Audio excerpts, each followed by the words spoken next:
दोस्तों, अगर आप भी देश और दुनिया से जुड़ी खबरों को जानने की इच्छा रखते हैं तो आपने खान सर के बारे में जरूर सुना होगा। इनका यूट्यूब पर खान जीएस रिसर्च सेंटर नाम से एक चैनल है जिस पर अब तक तकरीबन 10 मिलियन से भी ज्यादा सब्सक्राइबर्स हैं। इनकी सबसे खास बात इनकी टीचिंग और किसी टॉपिक को एक्सप्लेन करने का तरीका है।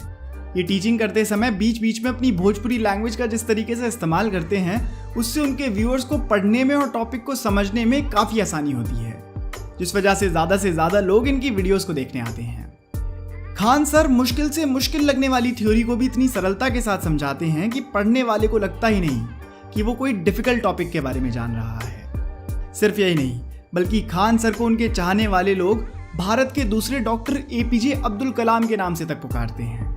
अब दोस्तों, आप भी सोच रहे होंगे कि आखिरकार कौन है ये खान सर और कैसे इन्होंने अपने चैनल की शुरुआत करी, किस तरह इन्होंने ये मुकाम हासिल करा। जरा हमें भी बताओ इनकी सफलता के पीछे की कहानी। तो इसीलिए दोस्तों, आज की इस वीडियो में हम खान सर की जिंदगी की पूरी कहानी जानेंगे कि किस तरह से उन्होंने ये मुकाम हासिल करा। जिन्हें हम खान सर के नाम से जानते हैं, उनका पूरा नाम तो अब तक इन्होंने अपने स्टूडेंट्स के साथ शेयर नहीं करा है। और जब इनसे इस बारे में पूछा गया तो इन्होंने बहुत अच्छा जवाब दिया कि आपको अगर कुछ सीखना है तो मेरी कहानी से सीखिए, मेरी मेहनत से सीखिए, मेरे नाम में भला क्या रखा है। खान सर का जन्म उत्तर प्रदेश के गोरखपुर जिले में हुआ था। ये बाकी आम लोगों की तरह ही एक मिडिल क्लास परिवार से बिलोंग करते हैं, बल्कि इनका फैमिली बैकग्राउंड इतना फाइनेंशियली स्ट्रांग नहीं था और इसीलिए इन्हें अपनी पढ़ाई और दूसरे कामों को पूरा करने में काफी दिक्कतों का सामना करना पड़ता था। शुरू में गरीबी देखने के कारण ही शायद इनके अंदर मेहनत करने की आदत भी आ गई थी, क्योंकि दोस्तों वो कहते हैं ना कि इतना आपको कोई किताब नहीं सिखा सकती जितना आपको आपके हालात सिखा सकते हैं। खान सर बिना किसी शक के हमारे देश के कुछ सबसे एजुकेटेड और स्मार्ट लोगों में से एक हैं।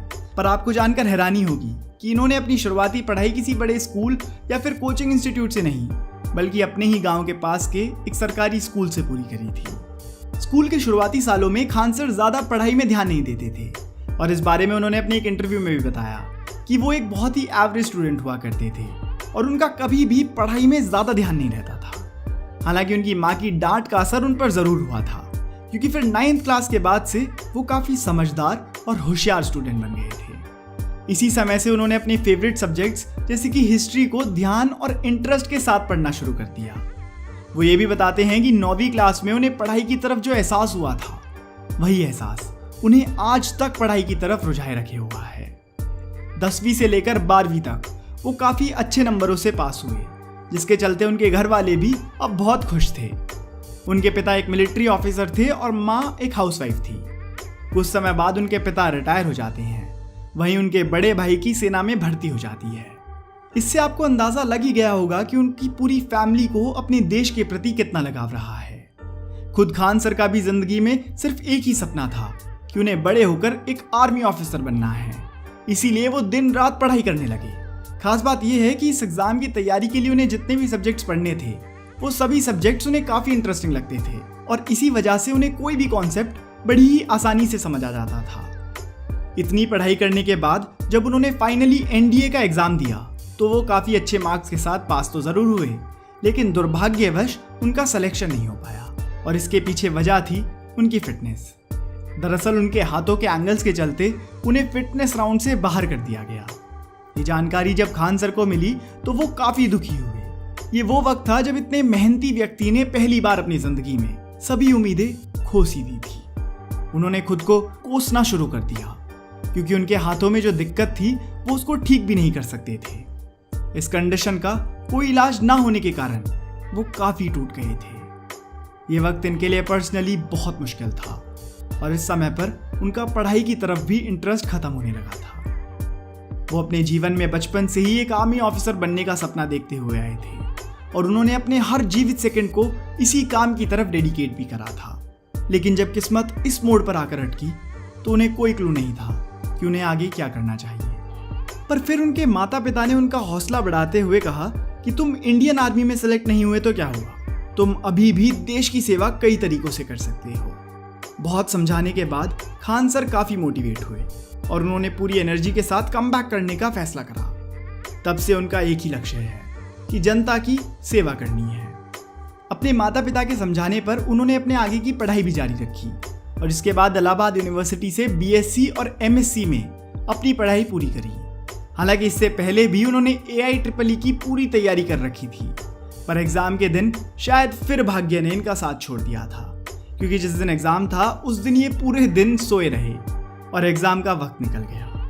पर दोस्तों, भले ही वो दिन उनके लिए इतना अच्छा ना रहा हो, पर आज के समय उसी दिन के कारण लाखों बच्चों का भविष्य बन रहा है।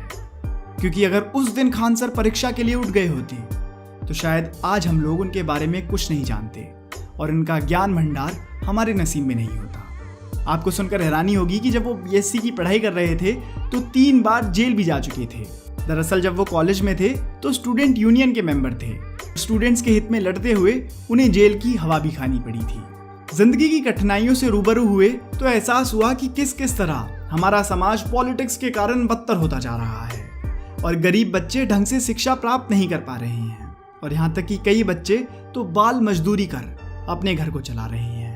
ये सब उन्हें हजम नहीं हुआ और उन्होंने तय करा कि वो किसी बड़ी जॉब को करने के बजाय गरीब बच्चों को अच्छी एजुकेशन देंगे, जिससे गरीब घर के बच्चे भी आगे जाकर कुछ बन सकें और अपने फ्यूचर को सिक्योर कर सकें।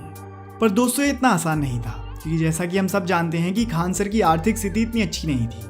उन्होंने अपनी सेविंग्स और बाकी जगहों से इंतजाम कर पैसों को इकट्ठा करा और पटना में अपना एक कोचिंग सेंटर खोल दिया, जहां वो बच्चों को पढ़ाने लगे।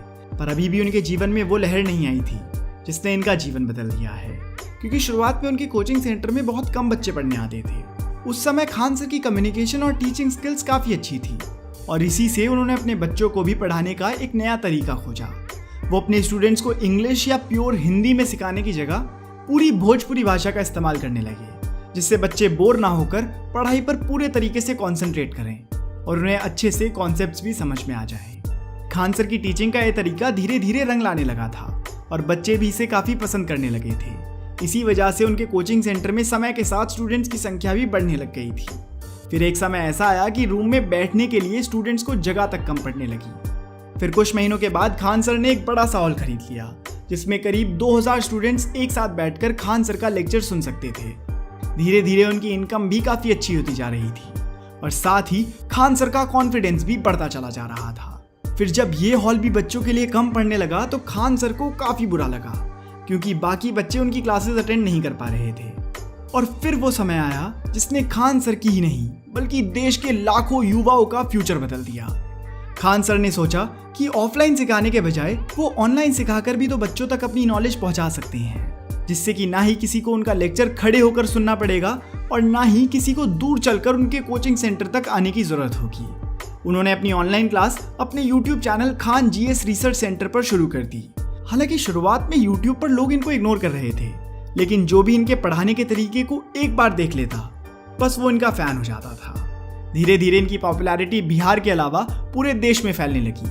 इनके YouTube चैनल के पॉपुलर होने का कारण ये है कि ये अपने हर वीडियो के अंत में प्रॉब्लम्स को सॉल्व कर उसका हल भी बताते हैं।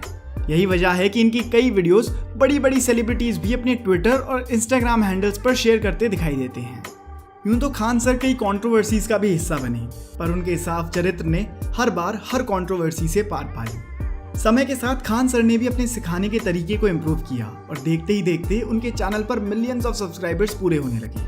हर स्टूडेंट की जुबान पर सिर्फ एक ही नाम होने लगा, खान सर। आज के समय इनके चैनल पर 10 मिलियन से ज़्यादा सब्सक्राइबर्स हैं और इनकी हर वीडियो पर 3 मिलियन से ज़्यादा व्यूज़ आते हैं। इसी के साथ ये YouTube के जाने माने सितारों में से एक बन गए हैं। इससे आप समझ सकते हैं कि खान सर ने कितने कम समय में कितनी ज़्यादा पॉपुलैरिटी हासिल कर ली।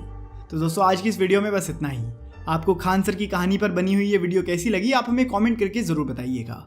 और अगर आप ऐसी वीडियो पहली बार देख रहे हैं और ऐसी और वीडियोस देखना चाहते हैं तो दोस्तों इस चैनल को सब्सक्राइब कर लीजिए, क्योंकि मैं आपके लिए ऐसी वीडियोस लाता रहूँगा।